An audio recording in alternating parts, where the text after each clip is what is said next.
In the last session, we saw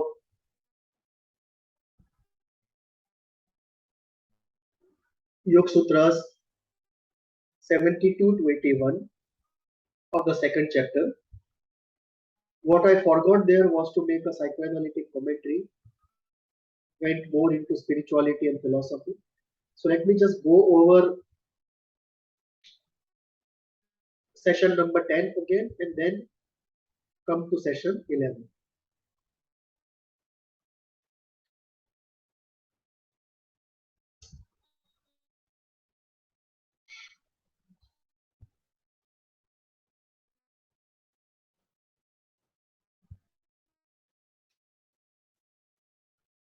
I have changed the presentation, changed the interpretation in English, changed the translation. So 72 says essential nature of the scene is only for the sake of awareness. This brings into discussion the whole idea of design in existence. And psychoanalysis is based on the idea of tabula rasa, except for Jung. In Jung, we see design in nature. And once we accept the point of design in nature, it will go to design of the human mind and design of the outside nature. So, except for Jung, it's very difficult to comment on this part from psychoanalytic standpoint that there would be a teleological purpose in the object seeking nature of the subject.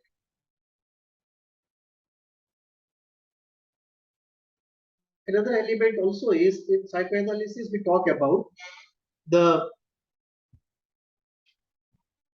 participant ego and the observing ego. Lately, it's a very late development.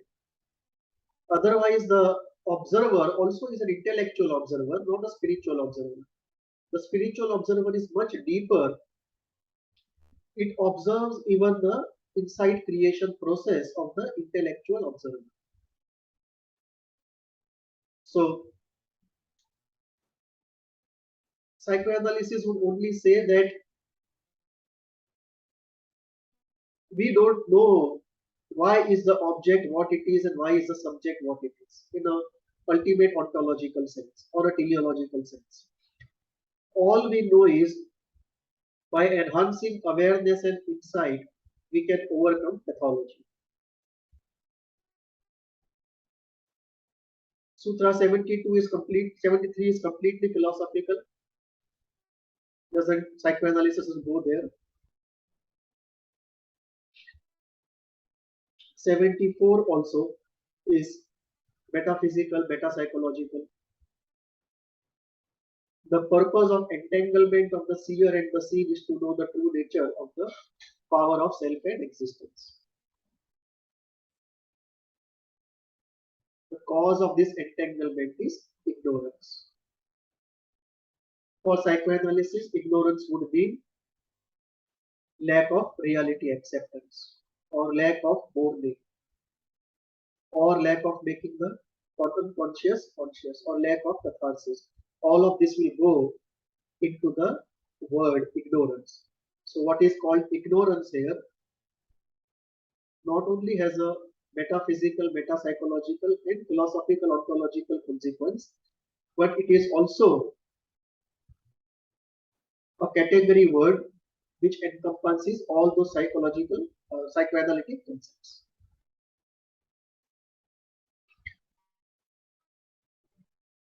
The means of attaining cessation. Now here we have a paradigmatic difference. Psychoanalysis does not believe that we can enter into a state of no thought by deployment of ceaseless sense of discrimination between the self and the non-self, the Purusha and the Prakriti, the observer and the observed. But Patanjali is very clear and the Hindu psychophilosophy and spirituality is quite clear of this, and this is the goal state, the state of no thought.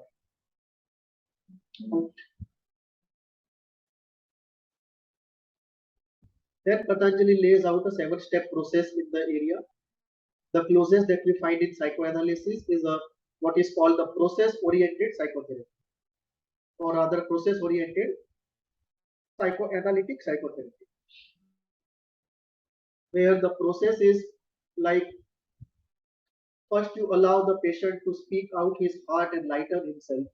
Then you go into articulation of desire. Then you go into uh, the difficulties of life because of the pathology. Then you go into childhood and so on.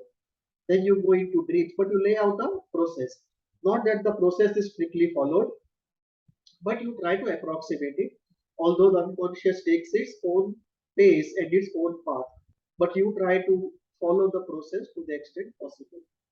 Patanjali goes on that process line as he delineates the practice of yoga to destroy obstacles in our psychoanalytic language, to overcome the complexes, which are the obstacles. The block the negative effect, the unconscious material, the real not amenable to language, all of those are obstacles. But Patanjali would go into also obstacles because of experiences of past births, many incarnations. And then Patanjali goes into the eightfold, 8-stage process that he talks about. And this process can be used by anybody for self development. And some of the insights from how this process moves can be used even in psychoanalytic psychotherapy, largely as self work between the sessions done by the patient himself, which has been anathema to psychoanalysis. And that is because psychoanalysis grew and emerged in the context of 5 sessions a week. So there was no question for the self work of the patient. But today, because of time and money problems, it's very difficult to continue with 5 sessions a week or 3 sessions a week. Most patients are on 1 to 2 sessions per week, and their self work becomes important. And this model can be used to develop exercises for self work. It's a step by step model. And then Patanjali goes into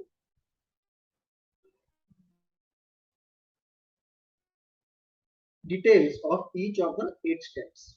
So let us look at how Patanjali goes into details. Yama we saw last time. Yama is internal discipline that you give to yourself in the internal world, and that goes into non-violence, non-injury, truthfulness, staying on the path of divine, sustaining with perseverance, and non-covetousness. So these are the yamas. Now let us look at what he says about the other parts of the eightfold path.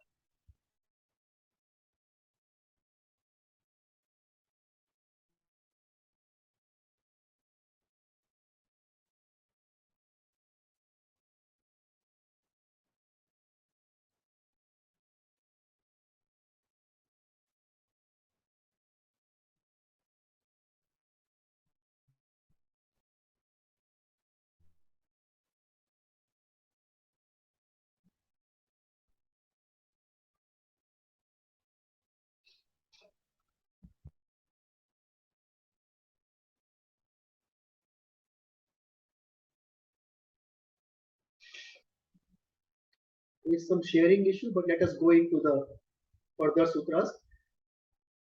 87 says,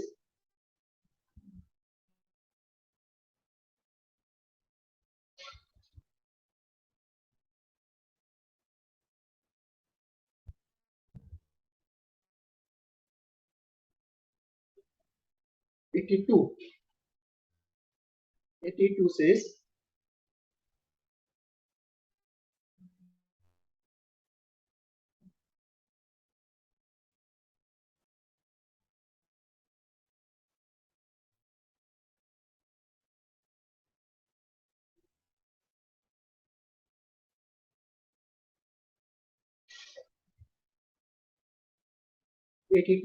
Yamas observed without any reservation at all places and all times, irrespective of the circumstances one finds oneself in, constitute the great vow, Mahavratam. So Patanjali is talking about sincerity, that without any reservation, all times, all places, irrespective of inconvenience and cost one has to pay, one has to continue observing the yamas. And then he talks about the second stage, niyama. And he says niyama includes behavioral aspects of purity, cleanliness, contentment, penance, self-study, study of the self, and abiding in the Ishvara, meditating, trying to be with the self inside, the psychic being as far as possible. If not, then with the observer. If not, then with some part of oneself where one finds stillness and freedom from intense affect. That point can be taken for abiding. If Ishvara abiding is not possible. So these are the, so after yamas, the second stage is niyamas. You practice behaviorally, purity or cleanliness, contentment, penance, study of the self, and abiding in Ishvara. What is Ishvara? He has detailed in session number 9 we took it up, 8 or 9. When contrary thoughts convince you to let go of yama and niyama, one should remind oneself of the consequences of doing so. It's not easy, yama and niyama are not easy. So there always will be a temptation to let go of yama and niyama. At that point, one should remind oneself of the consequences of not following the yogic path. And the consequences are of being entangled in this world, suffering, and ignorance, not fulfilling the goal of evolution, not fulfilling the goal of self-development. So, what are the contrary thoughts? He then details out the contrary thoughts. He says, contrary thoughts and practices as that of violence of any kind, physical or verbal, or financial, any kind of violence, greed, lust, possessiveness, indulgence, ignorance. When these contrary thoughts and practices appear or happen, with or without, with your direct or indirect sanction, one should remind oneself of the consequences of immense entanglement and pain it will lead to, and so strive to come back to the path of yoga. So it is natural that it's not easy for anyone to just keep following sincerely the path. One is going to be waylaid, one is going to feel disappointed at some point, one is going to find the path is too difficult, and maybe he is at stage 2 or 3, he does not feel like he will get to stage 8. So you might feel like giving up and return to ordinary life. At that point, Patanjali says, remind yourself of the immense cost of entanglement, pain, ignorance, and compulsive rebirth and suffering. And when you remind yourself of the cost of not following the yogic path, you will be able to follow the yogic path. It won't seem so difficult. Now he talks about people who are like gurus and who in whose presence a student of this eightfold path can get help and accelerate on his process. So he says, in the presence of someone established in non-violence, enmity can be given up. If the guru or your teacher or your consultant on the spiritual path is truly established in non-violence, then in his presence it will be very easy to give up enmity. So from a psychoanalytic standpoint, this is like he is a very good container who can absorb all your enmity and give you back friendliness, because he is truly established in non-violence. It is not easy to be a good container in the Beyondian sense unless you are not established and you are not resolved. You have not resolved most of your problems. So when you have resolved some of the deep-seated problems inside of you, then for that particular thing, from its roots, then for that particular thing you become a very good container who transforms what comes in unconsciously and send back the solution to the person, both unconscious. In 85, Patanjali is not talking about suppression or repression, he is talking about the cost benefit analysis, the type that you use in CBT or psychoanalysis, the cost of pathology.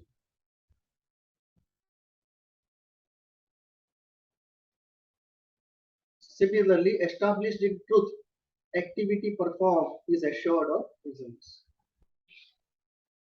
So when somebody is established in truth, truly, not politically, not with reservation, not a part of him, but is truly integrated and founded on the foundation of truth, then in such a state, activity which is performed always gets results. Results may not be success in the outer world, it may be success, it may be failure, but in the inner world of self-development, of progress towards samadhi, you always get results. Established in non-stealing, non-covetousness, it is actually aparigraha, asteya, aparigraha comes later, asteya, non-stealing. All jewels appear for him, and the jewels may be inner jewels. Not necessary that outer jewels appear, they may for some, they may not for some, but the inner jewels definitely appear. Inner jewels of authenticity, honesty, purity. 89. Established in celibacy and divine conduct, vitality is enhanced. So the Indian Hindu system is very clear, the Ayurvedic system also is very clear. Celibacy and preservation of vital fluid, sexual fluids, is very important because that is what takes a lot of energy and processes to be manufactured, and if you don't discharge it, it converts into retas, tejas, and ojas. Retas is life energy, tejas is brilliance, and ojas is deepest form of divinity. So, if one is established in celibacy and divine conduct, vitality is enhanced. From a psychoanalytic standpoint, you are internalizing and identifying with the all good object, God, or all good object of some other type. But that omnipotent all good object, once you create within yourself, internalize and identify, that gives a different kind of vitality. Both Kleinians and Confucians would agree. Established in non-covetousness, knowledge comes related to words, this and other words. He says, once you give up possessiveness and collecting things, Sri Aurobindo talks here about the definition of a liberated man. And he says, he comes what is brought to him and he lets go what goes away from him. He covets nothing, hangs on to nothing. Feels delighted and it feels not happy about gaining anything, not sad about losing anything.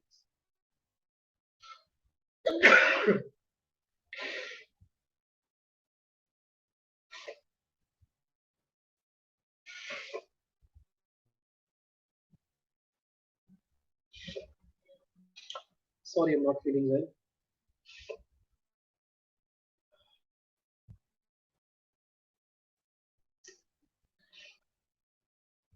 Established in purity, one overcomes distaste for one's body parts and craving for body parts of others. He says when we maintain cleanliness of our own body, we overcome distaste and disgust we might have for certain parts of our body which we don't feel are clean, good, or beautiful enough.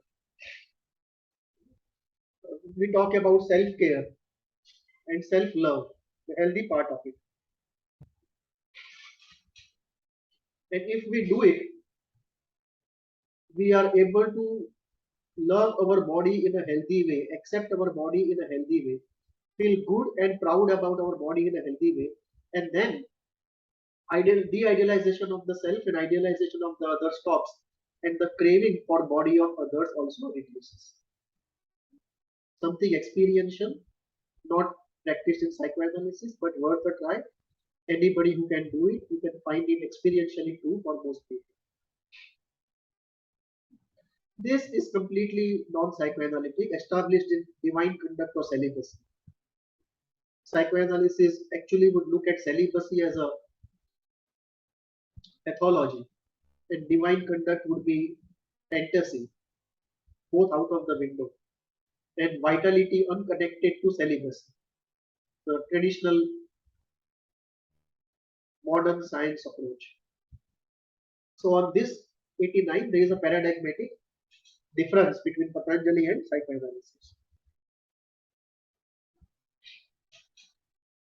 This also established in truth, established in non-stealing. These, from psychoanalytic standpoint, are extreme positions.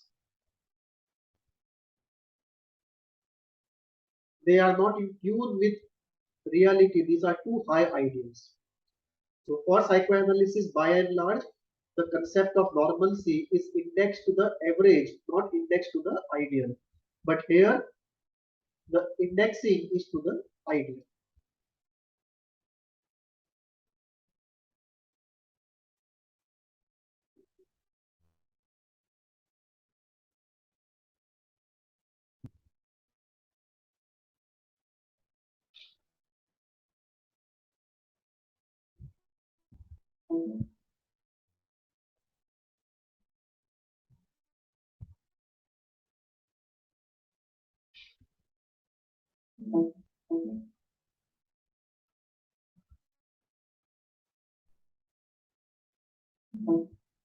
Patanjali then goes to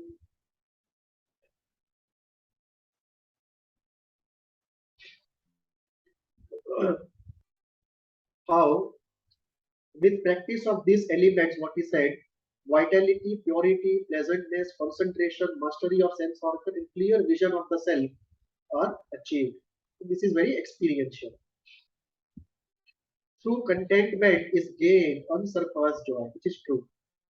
Similarly, by unconditional love, object-free love, you can also gain the same unsurpassed joy. You don't feel you need anything when the object-free love or unconditional love toward an object are active. This brings in very important elements of activation and deactivation. How activation of any high-standing positive effect deactivates most of the negative effects and negative phenomena in the system. Through penance, one's impurities are washed away and one attends to profits related to the body and sense organs. So this is true. Any discipline that you follow for body, mind, the physical body, energy body, emotional body, mental body, karmic body, psychic being, realization of psychic being, realization of central being, realization of oceanic oneness, realization of Kevalya or Nirvana, realization of stillness. For any of these goals, if you follow a tapasya, a penance, impurities are washed away by the process and one attends to profits related to body and sense organs. I'm reminded of one of my teachers who used to say if we would go to him with a question, he would not give us the answer. He would say, grow with the question. Grow with the question enough and the answer will stare in your face. And he said, if I give the answer, what about the process of finding the answer? What about the dependency you create and the self-competence you don't create? So this is true that in the process of self-development, self-search, inner journey, the impurities are washed away. But it's not a linear phenomenon, it's a upwardly moving spiral. There are highs and lows in a spiral, but on the whole, the spiral is moving upwards. So if you draw a line from the center of the spiral, it's an upwardly moving spiral. Through self-study involving the chosen deity, one enters into deep relation with the deity. Now, this is something very difficult, all the three. Contentment, you can still get into psychoanalysis in the form of reality acceptance and moderation, but tapasya is completely out of psychoanalysis. And this 95 relates to what is called idol therapy. It's a very sophisticated science of self-knowledge and self-development. And in this context, Patanjali says, through self-study involving the chosen deity. So he's talking about idol therapy. And there is a complete science how to create an idol. Should it be male or female, mature or a small young child? How to enter into relationship, how to create a personality of the idol, how to enter into relationship, how to deepen it, how to see it even in the dreams and work with it. And this requires a teacher who has been through the whole process. So idol therapy is a very deep science. Very few people now know about how to do it. But I'm sure we can integrate psychoanalysis there. The process knowledge of psychoanalysis can enrich idol therapy, and the macro knowledge of idol therapy and the elemental knowledge of idol therapy can enrich psychoanalysis. Through devotion to Ishvara, Samadhi is attained. So one more method he says that if you don't want to do all this by devotion, what is called Bhakti Marga, Samadhi can also be attained, right? Devotion. If you don't want to do the psychological work, then through devotion one can reach the same goal. Then he comes to asana. He says any yoga position that is steady and comfortable is a asana. Such a posture can be obtained by gentle and constant practice. It becomes natural over time and leads one to the state of experience of the infinite. So when you initially start the physical exercise, it's difficult. Slowly it becomes natural, and in that natural state, then the breath becomes very pleasant. That natural state initially is painful, but I mean the initial position of the asana is painful. Slowly it becomes natural, and then it becomes pleasant, and it can lead you to the state of infinite. The samadhi, if you go deep enough, to get lost into that particular asana. This is also one way to do it, or the second way is to follow the eightfold path.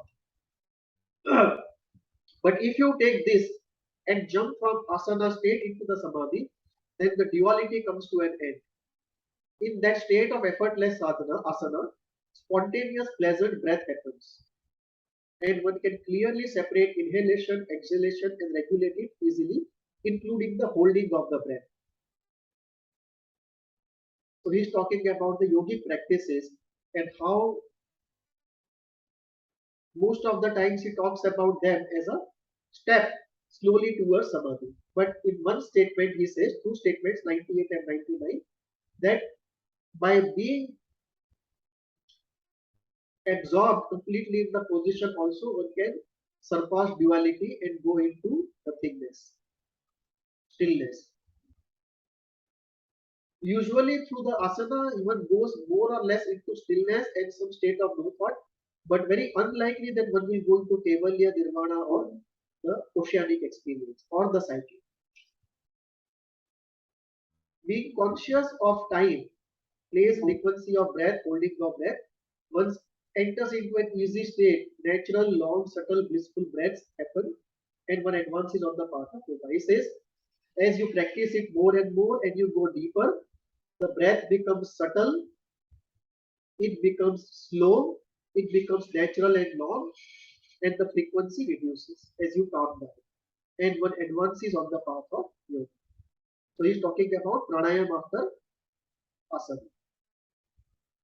The fourth state of prana transcends the external and internal. This I won't be able to comment upon because this is a rare experience of some form of enlightenment which is following from a particular form of pranayama where they are talking about the fourth state of prana which transcends the internal and external. So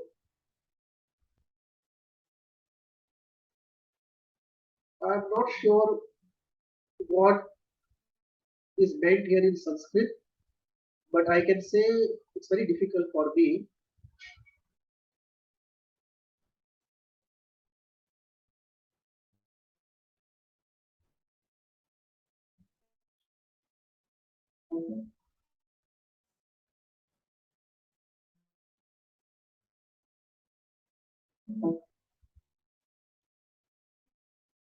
Bahaya Abhyantara Vishayakshepi Chaturtha. Chaturtha is fourth.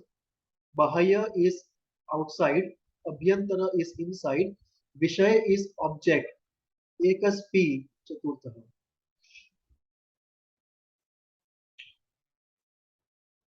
I don't know why somebody has put prana in this translation. I read two or three translations. This prana came in, but what this seems to suggest is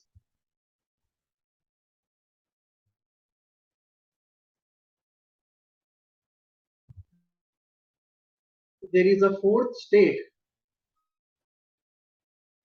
that transcends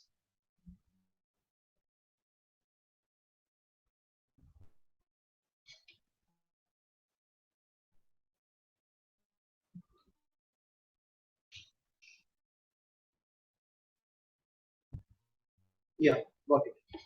There is a fourth state transcends the external, the internal, and focus on one object. So essentially, he is talking about a thoughtless state. So he says the way of looking outside, there is something called looking outside, there is something called looking inside, there is something called observing, the process of observation, and then there is a fourth state, which is neither of this, it is a state of no thought, the state of samadhi. Then the cover is removed and the inner light appears. So when you get into the state of no thought, samadhi, or any form of enlightenment we have talked about, the cover is removed, the cover of ignorance is removed, and the inner light appears.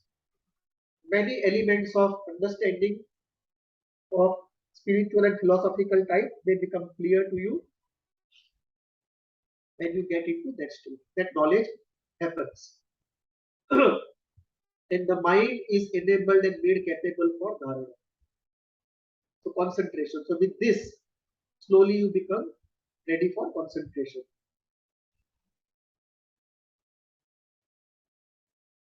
In fact, if you do it too deeply, you don't require to go to the next stage. You can straight away go into samadhi. But he wants a stepwise ascent. So he says, practice this and then go to the next stage. So now the mind is capable for concentration. In fact, in today's world, if you talk about intellectuals and very sincere sadhaka, aspirants, spiritual aspirants, uh, they already have very high concentration. We don't need to go through such a long process to arrive at concentration. But Patanjali is starting from state zero, presuming that the person who is coming is a completely raw person. But today, people who go into self-development, Patanjali, spirituality, they already have gone through very extensive education. So they already have concentration. Says once focus from the sense objects is withdrawn by the mind, the sense of organs follow the mind and withdraw themselves too and return back to themselves. So he says, very important, something psychoanalysis can learn from. That once you withdraw your mind from objects of senses by conviction, resolution, understanding, not by repression, suppression, then over a period of time, the sense organs also start withdrawing their compulsive movements towards finding an object and attaching to an object. And they return back to themselves. And this can easily lead to an object-free state, affect-free state, thought-free state, which psychoanalysis is yet to explore and accept.